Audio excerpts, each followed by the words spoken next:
it's going to play worse because just the fact he was throwing those boom balls and there wasn't a safety there to pick them off, and it was like contested 50-50. There are 30 plays in NFL offenses that no matter what your ability is, you have to throw this. If they give you this look, you got to go there whether you can throw it. Otherwise, they were going to figure out what was doing it and mix it with some other stuff. I know this, I know what they're going to do. This kid goes after the 6 months. It's a couple of division games. And so he has expectation of what his quarterback's going to have to do. Big plays are going to be a major part of them being successful if they're going to have success. Yeah, Darlington told us that Russ was going to start last week's game in this one, and then they're going to take the bye and sort of figure out where they go from there. And we were much more football as we get.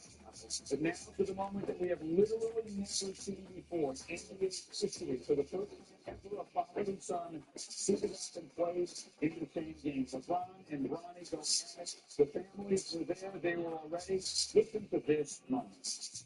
Well, it's an intensity, right? Just play carefully, though. So my mistake, while I'm playing home.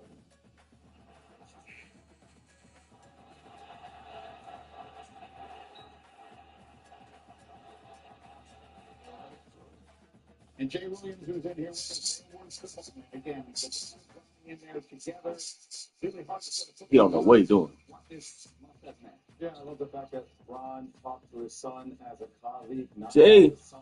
And then this backdoor moment right here. Just seeing the play and Ronnie being on the court, going to the next place week, they pick up Minnesota's man full court. I love that moment in the process of playing the game oftentimes. If Ron would score 16 points, Ronnie would get up 2 shots. Neither of them except for the one so badly.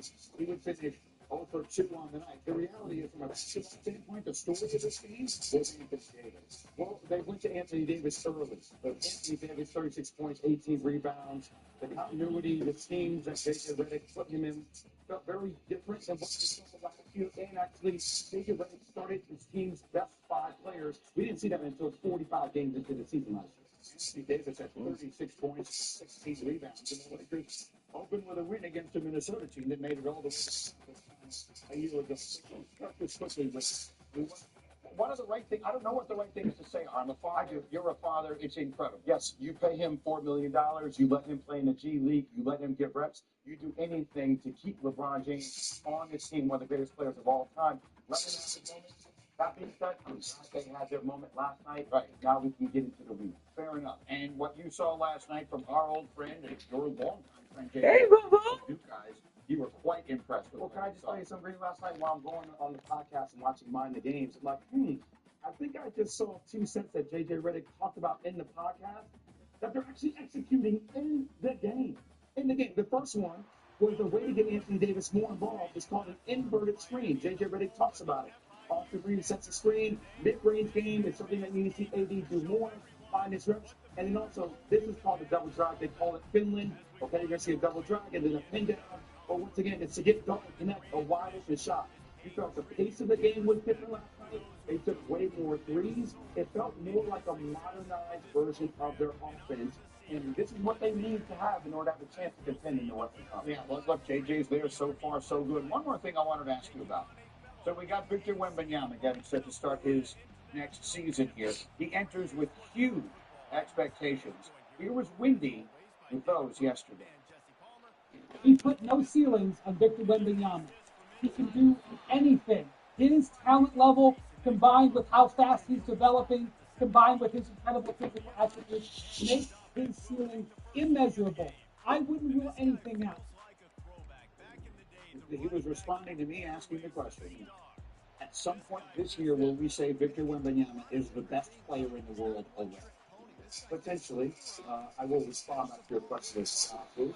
Like how we forgot about Ja Morant. Yeah. I know there's actually been a lot of things that have gone on. He's great. He's very exciting. I think to the everyday fans, he looks like an alien. The things he can do in the court are very unique to his skill set. There's something about a guy who's 6'1", that has the athletic ability of Russell Westbrook, that can jump out of the gym. I'm just saying, Greeny, don't lose sight of Ja Morant. I hear you, but is Victor Wembanyama going to be the best player in the league? No, I can't say he's going to be the best player in the league. I think he has potential to be the best player in the league. But in the best player in the league, you have to lead your team to the playoffs. There's a lot of things that are conducive to that. I think he has the skill set and the potential to be I'm not going to say in year 2, Victor Wembanyama is going to be the best player in the league. We'll find out. We've got an NBA doubleheader coming your way tonight on ESPN and ESPN Deportes and the ESPN app. We got Giannis and the Bucks taking on the Sixers, 7:30 Eastern. Then James Harden and the Clippers hosting KD and the Suns. Countdown tips our coverage at 7 Eastern. Coming up, Cowboys legend sounding off on the offense.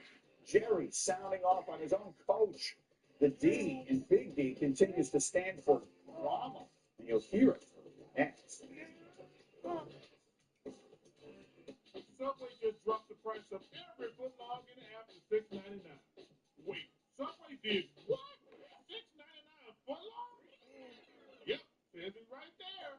Get any footlong for just $6.99. I'm not into severe Crohn's disease. And my ulcerative colitis symptoms kept me Out of position. Now there's Sky Rizzy.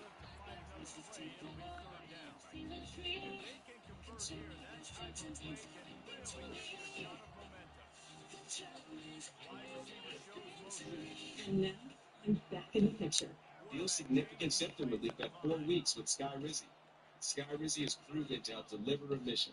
And help visibly improve damage of the intestinal lining at 12 weeks and 1 year. Don't use allergic. Serious allergic reactions, increased infections, or lower ability to fight that may occur. Before treatment, get checked for infections and TB. Tell your doctor about any flu-like symptoms or vaccines. Liver problems leading to hospitalization may occur when treated for Crohn's and yeast. Ready to get back in the picture? Ask your gastroenterologist how to take control of your Crohn's and UC with Sky Rizzy. We can help you save. Keepsake Frames app makes it ridiculously easy to frame your favorite photos. Just choose a photo that you love, select the perfect frame, and you'll have your framed frame delivered and ready to hang. Download the free Keepsake Frames app and start framing today. How'd you do that? It's complicated. It's easy. Pick more or less on at least 2 players, enter your lineup, and lock in for the game. Enter $5 and get $50 instantly with Code TV. Spit. Run your game. I could have told you. I could have told you.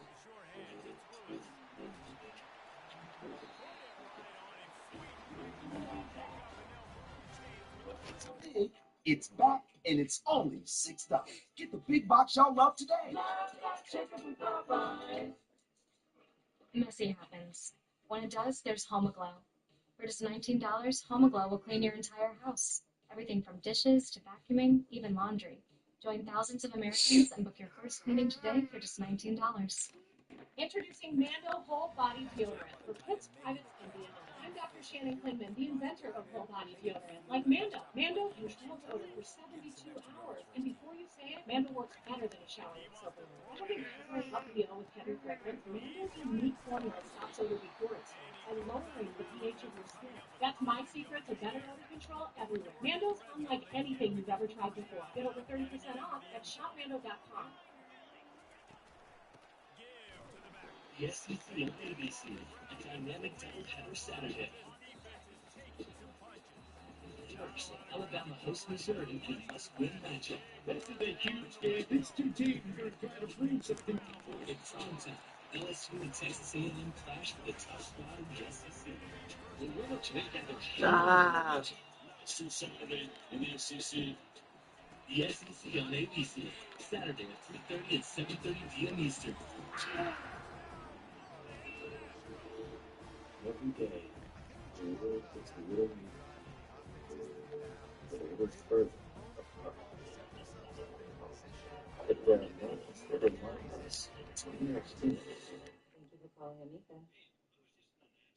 Don't worry, we'll get you taken care of. At Amica, we understand that looking out for each other isn't new or groundbreaking.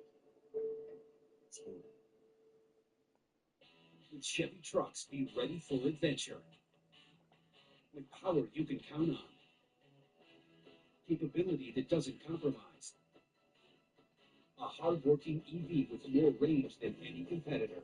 And the potential to take you anywhere. It's Chevy truck season. Current qualified Chevy lessees can get this 2024 Silverado for around $359 a month. Or get 0% financing on all 2024 Silverado pickups when you finance with GM Financial.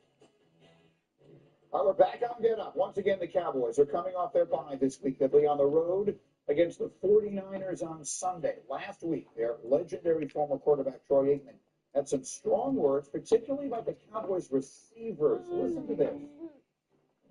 I think they run terrible routes, and I thought that beyond this year. I think CeeDee's got to improve in his route running. And as a quarterback, if you're not certain where guys are going to be consistently, it's hard to play the position. That's what I see. I see guys lazy coming off the line of scrimmage, and I'm not speaking for Dak. But Dak may say, hey, I think everything's amazing. But as a former quarterback watching this, it's got to get a lot better.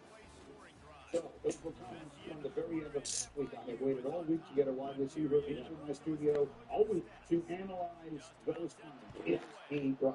He's right because of the way this offense is designed, right? Like there is an effort issue, there's execution, and there is a lack of detail and design issue for the Dallas Cowboys, the West Coast offense. And I said it was a run offense. It's a horizontal pass offense that sets up the run, but the base has to be good there. The details of these short intermediate routes are super important. You have CeeDee on an orbit motion.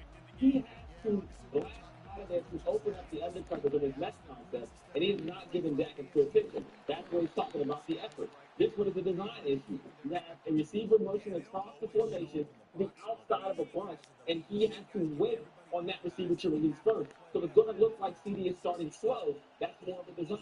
Here's the detail. Coming up top has a chip into the out route. He chips, but then he releases inside, which goes right into the trajectory of his main target on this play on a third down. That is coaching, that is effort, that is a lack of detail, and in a West Coast offense, you need all of those things to even begin to have any kind of progress or a process that results in first downs and offensive output. That sounds really bad. As someone listening, I'm like, backing up on it. I mean, if all of that is right, it's everything, right? It's the coaching, it's the attention to detail that's on the coaches and on the players. It's the scheme, it's the effort. Like, yeah, you played on one of the great offenses of all time. It looks so say these things I can't imagine what you're saying. You can do it once in a while. Right? That inside release by the tight end, if it would get outside release, if you don't get Tom Moore, our offense would have, I mean, the thing said would make people's ears bleed. Like, it's not going to happen. And maybe if a player had an outside release and released inside and follows what that tight end calls, the world would stop. And I don't understand. Said that we can't sit on this show. And I don't know who that is. Moving on. I mean, they make sure that the detail and the intensity of those details is matched every practice, and the design fits. And when they go run these in practice, when they hit the field, it's actually easier on game day than it is in practice. And what you're seeing from the Cowboys, and it's not just at the receiver level, y'all. It's at the offensive line play. It's at the running back play. It permeates throughout the team. That's why you're seeing so many different breakdowns throughout this organization. I think we've been really critical of the roster that Jerry Jones put together. But I also think that when you look at this roster, it's not 47-9 bad. It's not It's not the worst rushing defense in the league bad. Agreed. This to me speaks more to his ability, which I still think falls on the lap of Jerry Jones. Yep. He's created an organization where no one seems to have to be accountable to anyone except for to him, and they're allowed to circumvent the hierarchy of the team, and no one can hold. It feels like they can hold them accountable. So when you watch defensive tape, some D linemen are going around the back door trying to get in either their backside. That's the type of stuff that you're allowed to get away with. People are doing inside releases when it's supposed to go outside releases. It's your you're either coaching it or allowing it to happen. So on that release, you're either designing the play that way, which is bad, or they tight end do it himself, and that's bad detail. When you look at the Shanahan offense, his West Coast offense looks completely different because it is so detailed. And their run games are consistently some of the best in the league, but there are so many nuances that everyone has to execute for this to be successful, and it's so very clear that the Cowboys aren't doing it. Let me say this. Covering this team a couple weeks ago when they played them, and listening to Jerry Jones be defiant in the face of questions, obviously he wasn't going to fire Michael, given it was 5 weeks into the season, but then listen to that and say, guys have to listen to this. What do you think? What do you guys have to be better? Guys have to be more. And it just made me think why are we having this conversation? So to me, to your point about it's not this team is not 47-9 bad, even without Marcus Lawrence, even without Michael Parsons. And when I look at this, this time we're talking about the trade deadline. We're looking at the Chiefs, the team that Super Bowl or bust. It is very clear what their intentions are, and they make them move.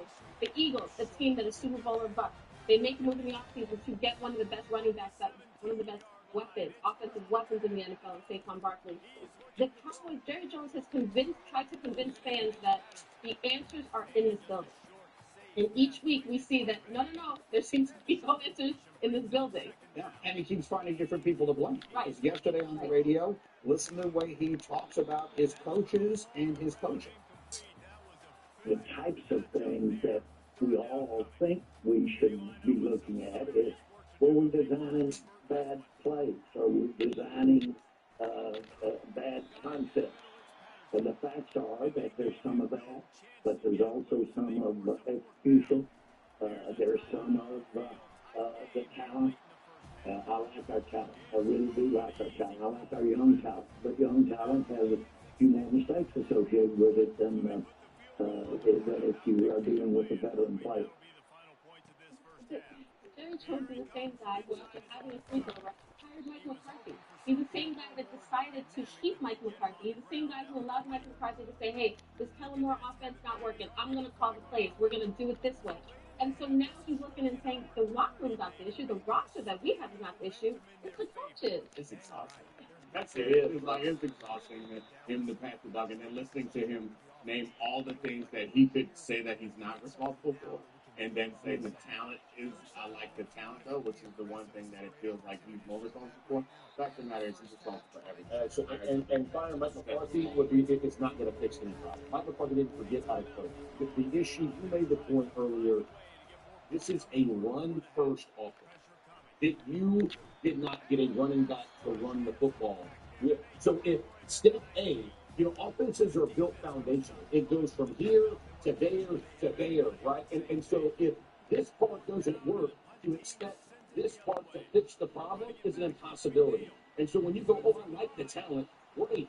Talent doesn't win football games, man. Order and process wins football games. And so if you're out of order or don't understand that, and you're not arming them with things that can actually win with, because to your point, this is not a 47 whatever bad, but offensively, they really are bad. They have young offensive linemen that are going to struggle, but they don't have backs that can overcome that. And you've asked two players to basically go win games for you.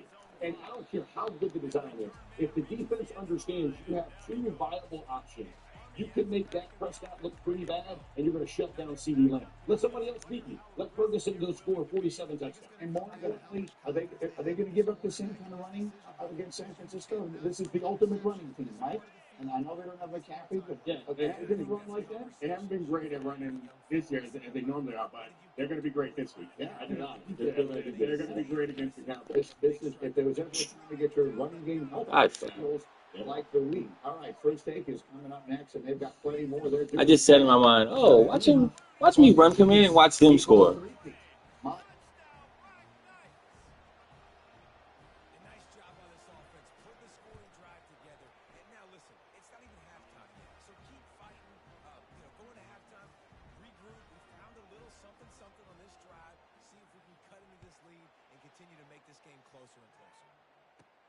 Looking for an alley from inside his own 10. Nice job executing all of the assignments as they put a stop to that return at the 22. Just enough time for one final play of the half. Running back searching for a hole. That's the kind of play that can really get you going as they get it out to the 36. Quick timeout call by the offense after the play. They've got it at the 36. It's a 1st and 10. Power football with the run. They'll knock him down, and that'll take us to halftime. FIU has it on a tee, about ready to go here in the 3rd quarter. From inside the 20, chance for great field position. Needed just a little more help to turn that into a big return. They'll mark him down at the 29. The Cadets have it back as Army goes back on offense. Down 2 possessions to start this 3rd quarter. They'd love to build some early momentum. You ain't lying, because you only got so many possessions here in the 2nd half, so now you're down. I got to...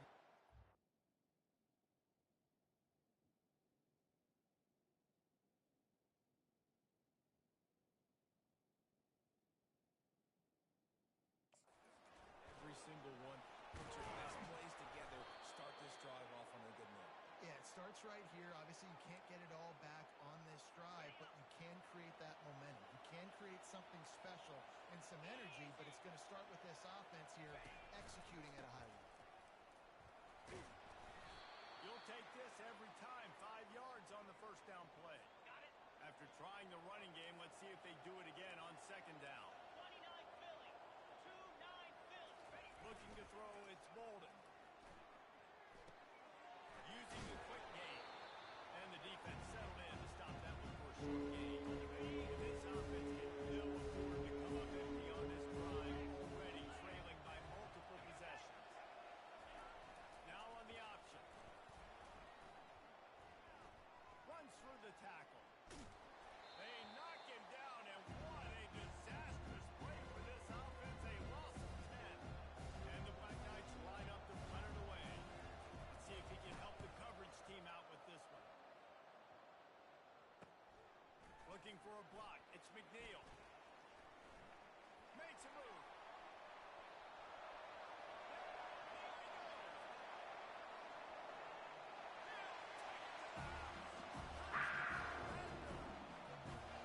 He did that one all by himself. Make a few guys miss, turn on the afterburners, and move everybody's toes.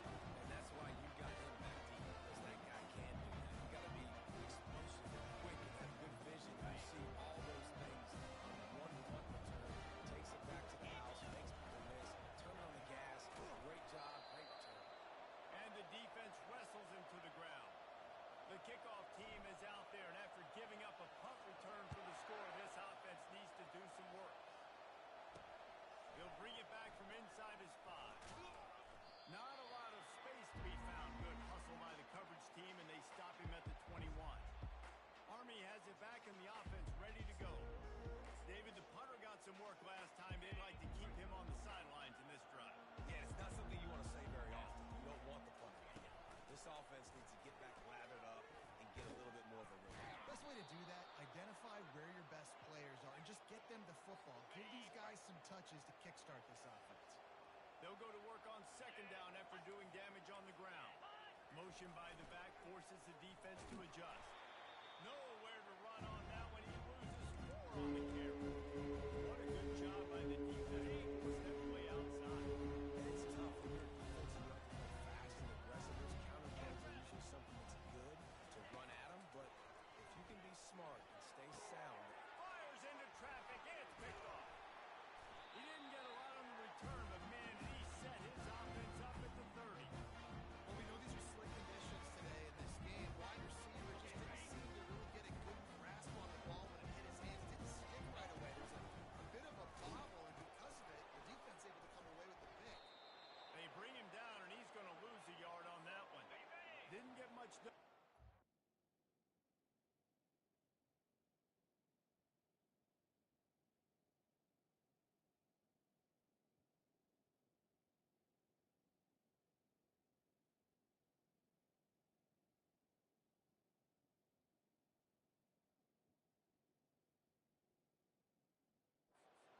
Play of the drive, it's 2nd and 11.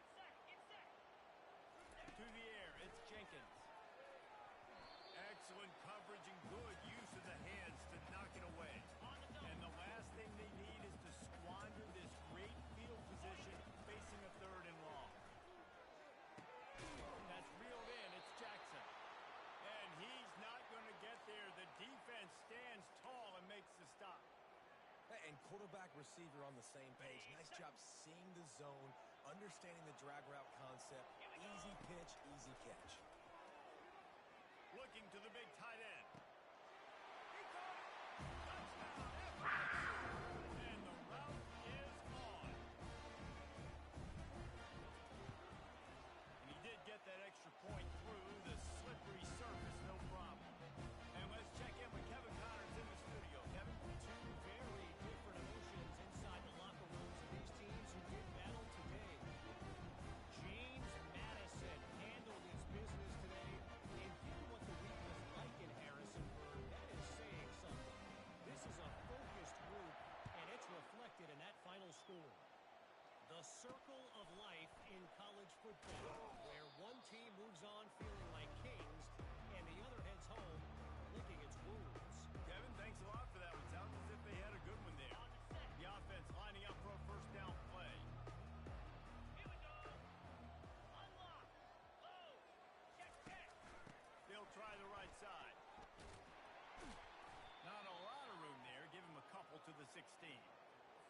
the defense doing a great job committing to the run. When you commit to the run like this, obviously you can give up some plays in the passing game, but you got to stop the run first. That's what you expect from a senior. Don't give them any extra yards. Great tackle there. Time winding down in the corner as they come to the line.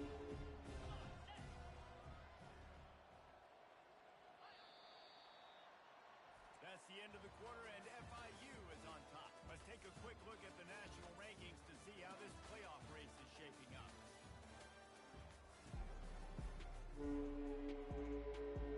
We've got this third down play to open the quarter. To the air, it's Bolden. Feeling some heat. Couldn't find a man and just had to throw it away to avoid a negative play. The Black Knights send out the punt unit.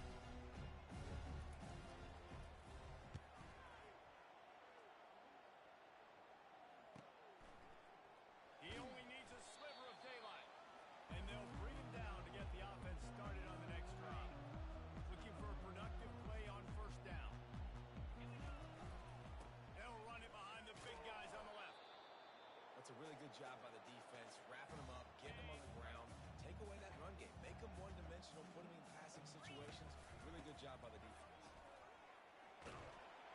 What a good run there. He has enough for the first down. Here's his offense with a fresh set of downs. The receivers often will run their route based on a side adjustment. Just ran over it. And it's just simple. Simple first down run, showing your physicality, setting your offense up in a good spot. After the 3-yard pickup, they come to the line, 2nd and 7. Takes the handoff. It's Boyd.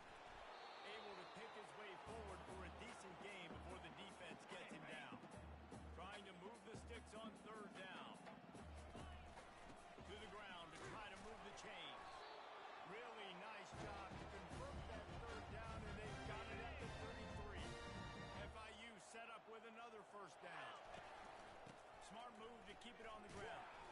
Miles ahead for a pickup of 1 to the 32. Didn't get much on first down. It's 2nd and 9.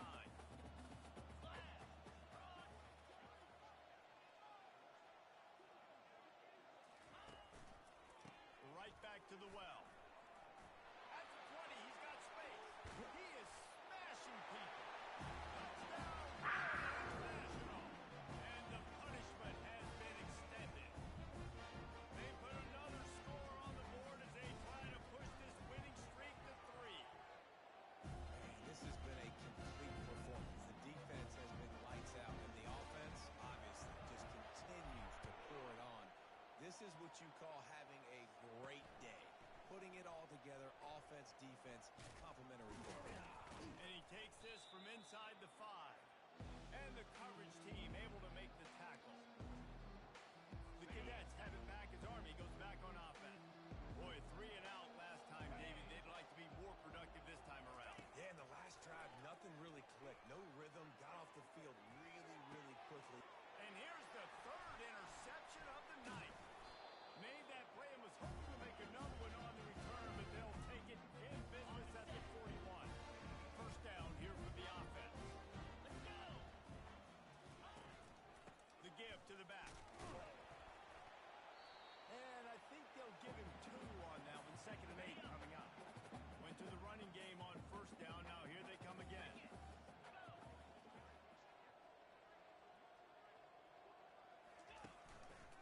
They're going to test the right side with this one.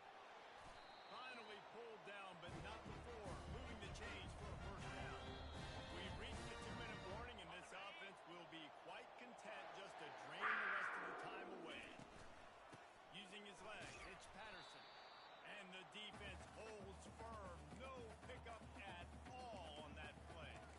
Defense is about firing off, hitting the offensive guys and staying in your gaps. Everybody knowing where they're supposed to be. You can tell the defense, everyone was right where they're supposed to be, nowhere to run.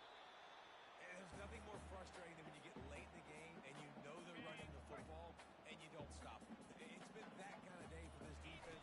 They haven't played well. They're going to have to go to the well. They're going to have to figure some things out. Practice this week. I can